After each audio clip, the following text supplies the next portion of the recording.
Nice launch trajectory and countdown net. Pad is clear. 10, 9, 8. Launch auto sequence has started. 6, 5, 4, 3, 2, 1. Go for launch.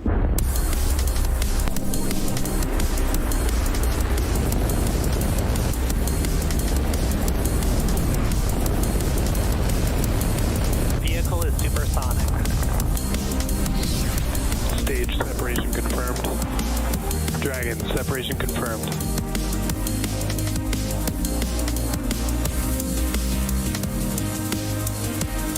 Stage 1 is transonic. Landing legs have deployed. And Falcon Falcon 9 has landed.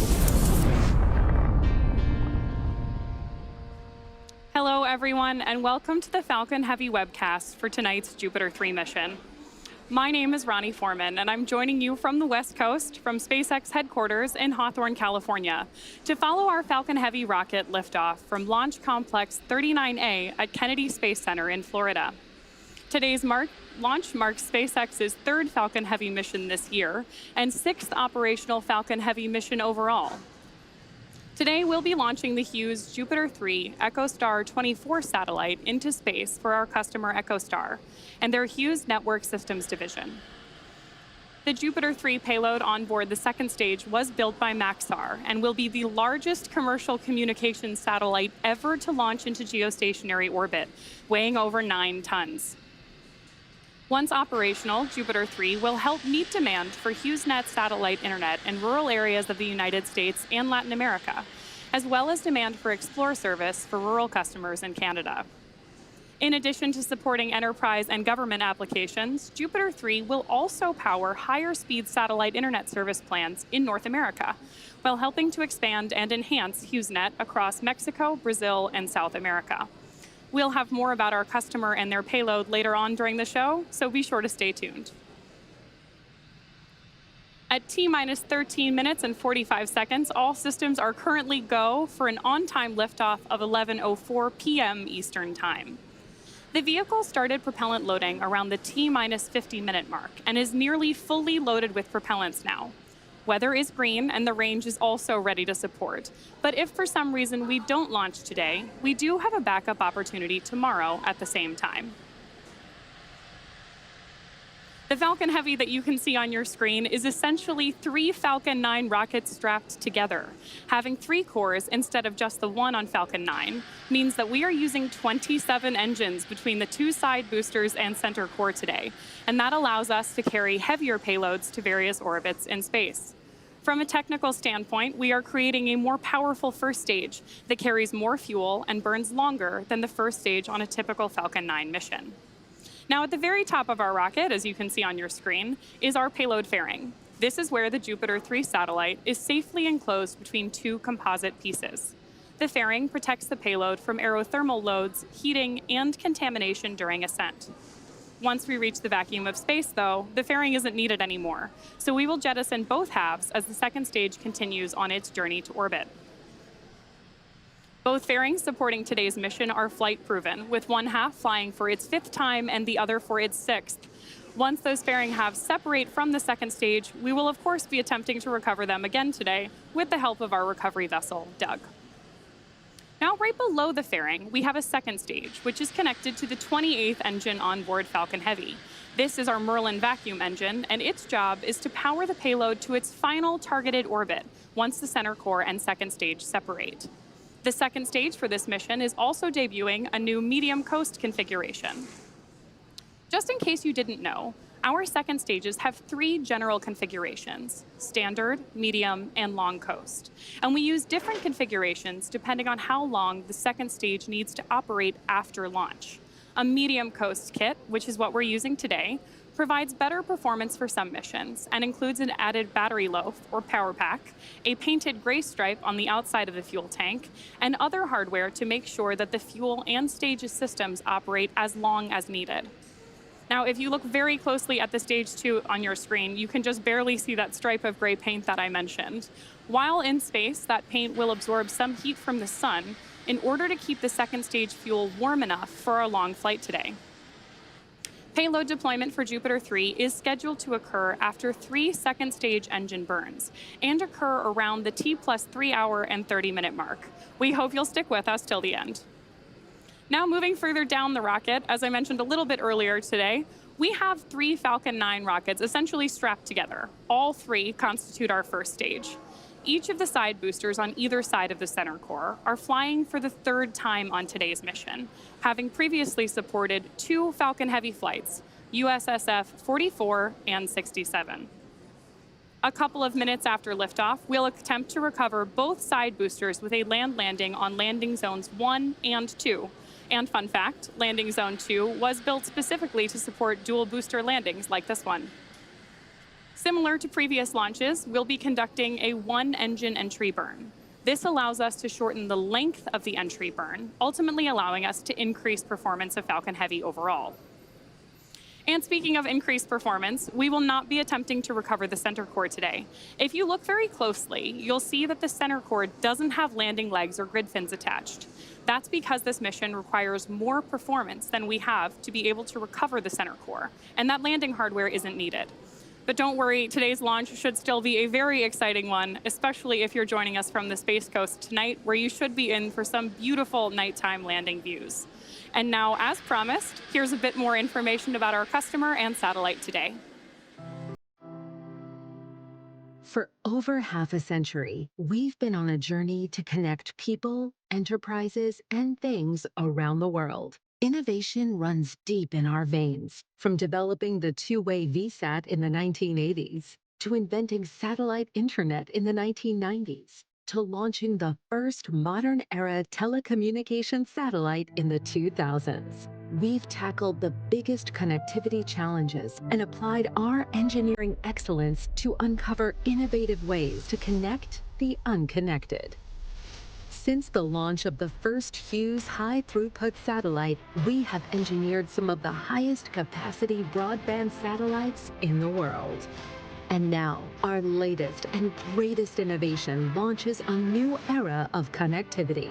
Jupiter 3, the world's largest commercial communications satellite. 26 feet tall when stowed, it boasts 14 solar panels unfurled. This massive satellite was purpose-built and engineered like no satellite before. Hundreds of team members have devoted countless hours to bring Jupiter 3 to life. The highly anticipated next-generation ultra-high-density satellite doubles the size of the Hughes Jupiter fleet and brings total throughput to more than 1 terabit per second, enabling more capacity, better service, and faster speeds. With 300 highly concentrated spot beams, Jupiter 3 expands our reach to nearly 80% of the population across North and South America. The engineering ingenuity built into Jupiter 3 will expand the connected experience. For the family in Ohio streaming movies on a Friday night. For the student in Mexico, expanding her horizons with access to technology and educational tools. For the farmer in rural Idaho, monitoring the weather each day to manage his crops. For the executive, flying from New York to Los Angeles, holding a meeting over first-class Wi-Fi in the sky. For the senior in Montana, consulting with his doctor by telehealth. For the ranger at a national park, coordinating in real time with emergency responders. For the mango grower in Brazil, expanding her family business nationwide and internationally. For the entrepreneur in Ecuador, promoting his business and taking customer orders. For the grandmother in Mississippi, meeting her new grandchild by video chat. All this and more as Jupiter 3 launches a new era of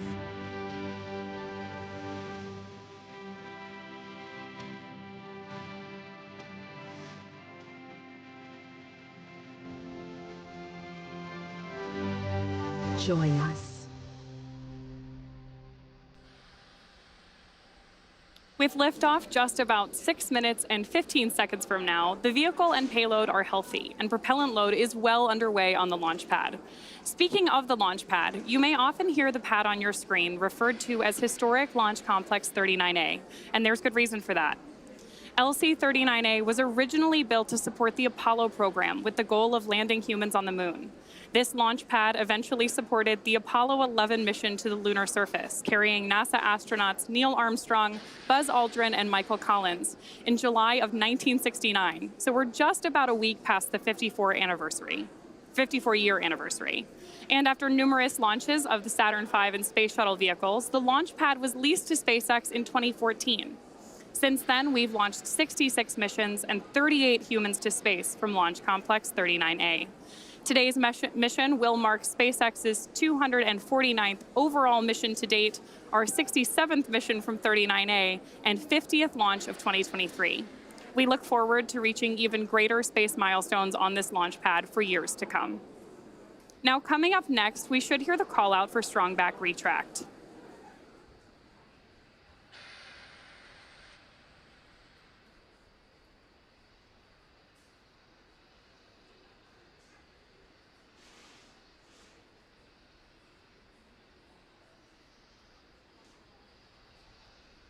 Falcon Heavy tanks are pressing for strong back retract.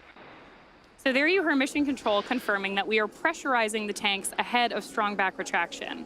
Next up, the clamp arms around the second stage, which you can't really see because they're being obscured by those LOX clouds there, are going to begin to open. And that truss structure next to the vehicle, known as the strong back, will retract away from Falcon Heavy.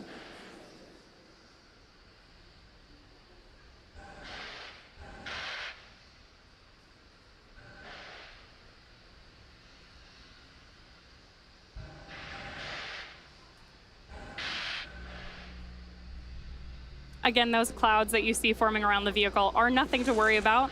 That's actually liquid oxygen boiling off the surface of the tanks inside the rocket. As that boiled off liquid oxygen meets the warm Florida air, it's forming actual clouds around the vehicle.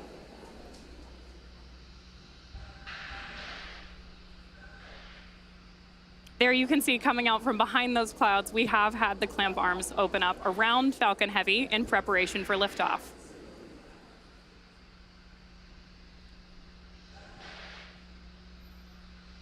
There you have a great view of the strong back actually pulling away from the vehicle. This initial retraction is just a slight movement. Ahead of liftoff, we'll see full retraction so that Falcon Heavy can clear the launch pad. Now, the next major milestone we're tracking is liquid oxygen loading completion. We're expecting that here in just about a minute.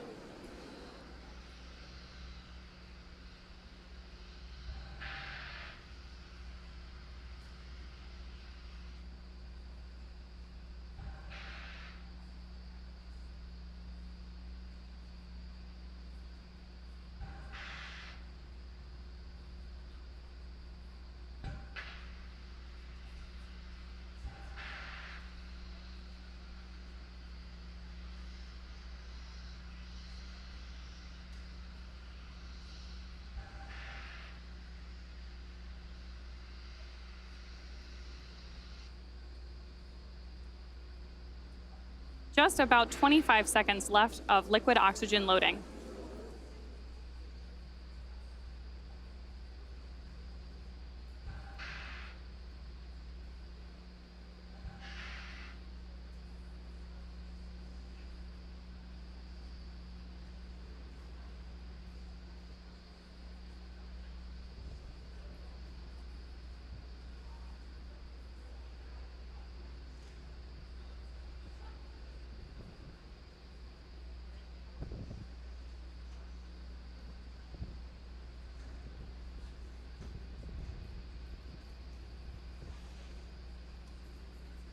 Really gorgeous views of Falcon Heavy on the launch pad tonight.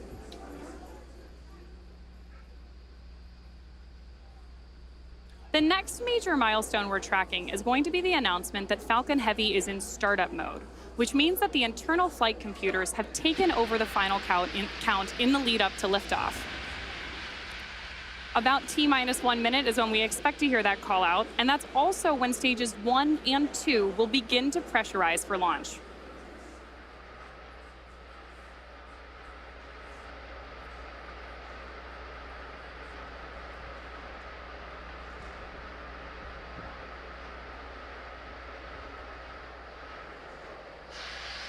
Launch abort has started. As you may have just heard over the nets, we just heard an abort called out from our launch director. We're waiting for other updates from Mission Control, so stay tuned and we'll come back with an update as soon as we can.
all parties on countdown 1, please be advised that we have scrub for the night on Falcon Heavy.